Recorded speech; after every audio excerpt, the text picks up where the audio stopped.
They came with 60 men, weapons, and a plan to massacre our soldiers while they slept. 90 minutes later, they were begging for mercy in their own blood. If you want the truth about what's really happening in Nigeria, the stories mainstream media won't tell you, hit that subscribe button right now, because what I'm about to reveal will change everything you think you know about this war. Now, listen carefully. What I'm about to tell you happened while most of Nigeria was sleeping. January 16th, 2026, 4 a.m. The air was thick, cold, and filled with death. In the rugged, dangerous terrain of Sabon Gari, Madagali local government area of Adamawa State, a group of bandits made the biggest mistake of their lives. Armed with AK-47s and RPGs, riding on motorcycles like ghosts in the night, they charged toward a Nigerian army forward operating base. They thought our soldiers were sleeping. They thought they had the element of surprise. They thought wrong. But here's what will shock you. At that exact same time, in Plateau State, around Wase local government area, another bandit group was mobilizing. From Dutsenzaki, heading toward Odere Forest. Armed, organized, deadly. 2 separate attacks, same night, same hour. Was this coordinated, or was something much bigger happening? While you were in your bed, Nigeria's soldiers were fighting for their lives on 2 different battlefields. What happened next will make you proud to be Nigerian, but it will also make you very, very angry. Stay with me. Let me paint you a picture. Sabon Gari, patrol base, 4 a.m. The silence is shattered by the sound of engines, dozens of them. The bandits are coming fast, thinking they're about to overrun our boys. They fire an RPG. Boom! It hits a troop-carrying vehicle. Flames, smoke, chaos. The bandits start shouting, screaming. They think the base is falling. They think victory is theirs. They're already celebrating. This was their first mistake. But what these criminals didn't know is that Operation Hadin Kai and Operation Desert Sanity have changed the game completely. You see, while they were riding through the darkness thinking they were invisible, high-tech ISR drones, intelligence, surveillance, and reconnaissance drones, had been watching them for hours. Every movement, every turn, every breath. The commander on the ground was calm. He watched them approach. He watched them fire. He watched them celebrate. And then he gave the order that would turn hunters into prey. Wait for them to enter the kill zone. Imagine being there, the sound of your own heartbeat, the smell of gunpowder in the air, the weight of your weapon in your hands, waiting, watching, knowing what's about to happen. The bandits reached the first line of defense. They kept firing. They kept advancing. They entered the perimeter. And then, the darkness was ripped apart by the thunderous sound of 7.62 millimeter NATO belted ammunition. But this wasn't just soldiers shooting back. Oh no, this was something these bandits had never seen before. Our soldiers weren't sleeping. They were positioned in a perfect U-shaped ambush formation. It wasn't defense. It was a coordinated annihilation drill. The bandits were caught in a devastating crossfire. No cover, no escape. The very people who came to slaughter were now the ones screaming for mercy. They tried to run. They tried to use the Timbuktu Triangle as an escape route, but the air component was already hovering above them like the kings of the sky. The hunters had become the hunted.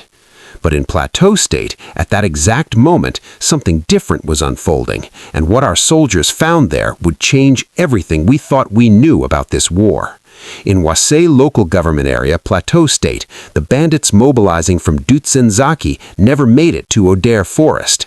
Our soldiers didn't just repel them, they chased them deep into the heart of the forest. 5 bandits were killed instantly. Scores more were neutralized in both Adamawa State and Borno states. The bodies were everywhere. The battle was won. But then our soldiers started recovering items from the scene.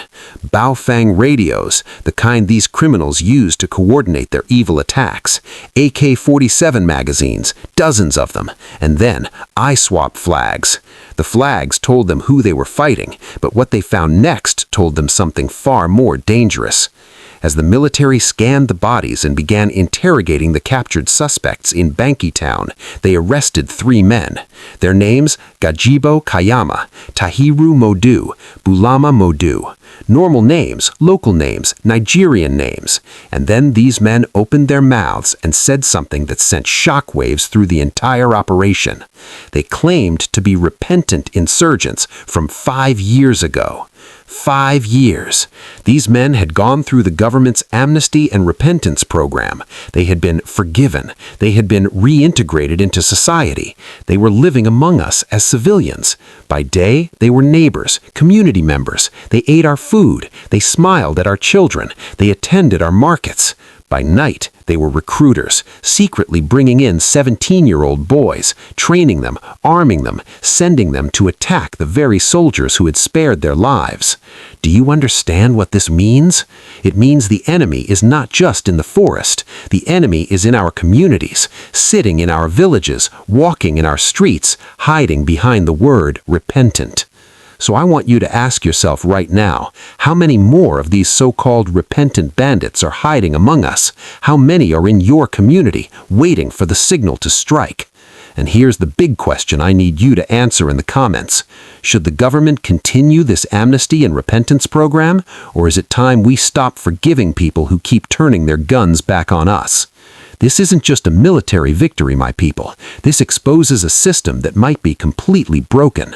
A system where we forgive our enemies, and they use that forgiveness to destroy us. But the story doesn't end here, because what the military discovered next proves that this is no longer just a local problem. This is something far bigger. During the attack in Borno State, something happened that military analysts are still trying to understand. The bandits used armed drones. Armed combat drones, not just surveillance drones, not just camera drones. These were weaponized military-grade drones capable of striking targets from the sky. Now, let me ask you something. How do bandits living in forests and caves suddenly have access to armed drone technology? Where are they getting this from? Who is training them to fly these machines? Who is funding this level of sophistication? These are not village criminals anymore, my people. This is not just banditry. This is something else entirely. Ask yourself, what does it tell you when terrorists in the Nigerian bush suddenly have the same technology that only militaries around the world possess? Who is really behind this? The Nigerian military knows something is wrong. That's why they're not stopping. They're pushing deeper and deeper into enemy territory. Right now, as I speak to you, our soldiers are advancing into the Timbuktu Triangle, one of the most dangerous and secret hideouts in the entire region. And what they're finding is shocking. They've destroyed multiple camps in Chilaria and Garin Farouk, but these are not just camps. They found underground logistics stores, massive fuel dumps, weapons caches that could supply an army. This is not the work of a few desperate bandits. This is infrastructure. Someone built this. Someone funded this. Someone planned this. Every camp they destroy reveals 2 more questions. Every victory uncovers a deeper conspiracy. Our soldiers are winning the battles, but the war is more complicated than we ever imagined. And here's what should terrify every Nigerian. If these criminals have drones now, what will they have next month, next year? But I don't want you to be afraid. I want you to be informed. I want you to be aware, because an informed citizen is a protected citizen. The battle is far from over, but today, on January 16th, 2026, Nigeria's soldiers proved something to the world. They proved that we are not weak, we are not defenseless, and we will not surrender our land to criminals. Now, let me bring this home. My people, let me summarize what happened on that cold night of January 16th, 2026. Scores of bandits were neutralized across Adamawa, Borno, and Plateau States. Multiple terrorist camps were destroyed. Underground weapons stores were uncovered. So-called repentant insurgents were exposed as traitors living among us. And our military proved once again that they are ready, they are capable, and they are not backing down. But But let me say something that needs to be said. While we were sleeping in our beds, these soldiers were standing watch. While we were celebrating with our families, they were bleeding in the dirt. While we complain about small problems, they are fighting for our very survival. Nigeria's soldiers are giving their lives for us. The least we can do is give them our support, our prayers, and our information. If you see something, say something. If you know something, report it. Your silence could cost lives. But now, I want to hear from you. Do you think the government's Amnesty and Repentance program should continue? Should we keep forgiving insurgents who turn around and attack us again? Or is it time to take a harder line, a zero-tolerance approach? Drop your answer in the comments right now. I'm reading every single one. Let's debate this like adults, like Nigerians who care about our future. And if you believe that Nigeria deserves the truth, not propaganda, not sugar-coated news, but the real, raw, unfiltered truth, then this channel is for you. Hit that subscribe button, not for me, but for our soldiers who fight in the shadows while the world sleeps.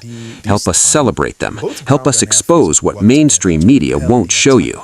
Every subscription is a vote for transparency. Every like is a salute to our troops.